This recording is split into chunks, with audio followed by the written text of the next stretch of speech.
బీసీల్లో అధిక జనాభా కలిగిన పద్మశాలీలు రాజకీయాల్లో కూడా ఉన్నత స్థాయికి ఎదగాలని నిజామాబాద్ నగర ఎమ్మెల్యే బీగాల గణేష్ గుప్తా ఆకాంక్షించారు. నిజామాబాద్ పట్టణ పద్మశాలి సంఘం నూతన కార్యవర్గ ప్రమాణ స్వీకార కార్యక్రమానికి ఆయన ముఖ్య అతిథిగా హాజరయ్యారు.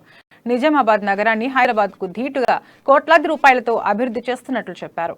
సమాజ అభివృద్ధిలో పద్మశాలి పాలు పంచుకోవాలన్నారు. ఈ కార్యక్రమంలో నూతన అధ్యక్షుడు వెంకట నరసయ్య, కార్యదర్శి మురళి, కోశాధికారి కొండ విఠల్, పాలకవర్గ సభ్యులు, సంఘ సభ్యులు పాల్గొన్నారు.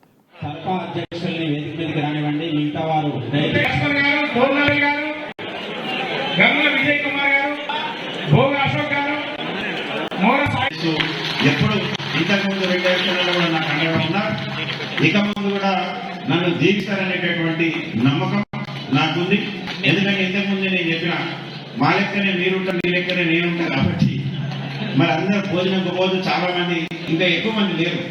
మన మేయర్ గారు ఒకసారి మాట్లాడతారు, మా రాజేశ్వర్ గారు, ఎర్రన్న గారు, ముగ్గురు మిగతా సంఘం నాకు తెలియదు. మరి ఇది కాకుండా ఒకే ఒక్క నిమిషం అండర్ గ్రౌండ్ డ్రైనేజ్ ఇక్కడ నిజామాబాద్ కట్టాలనుకున్నప్పుడు మా తమ్ముడు కొన్ని కొట్టాడు నాకు, అన్న వద్దు, గతంలో పాలకులు దీనివల్ల అవాస్తవాలు ఓడిపోయిందని చెప్పింది.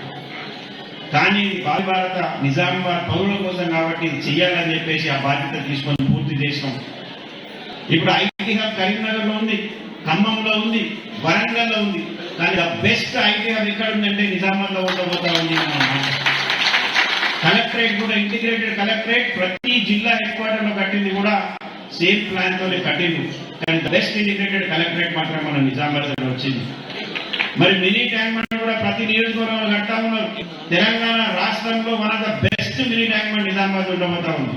The best municipal office Nizamabad ఉండబోతా ఉంది. ఇవన్నీ మీ ఆశీర్వాదంతో, మీ సహకారంతో ఇవన్నీ కొనసాగుతా ఉన్నాయి.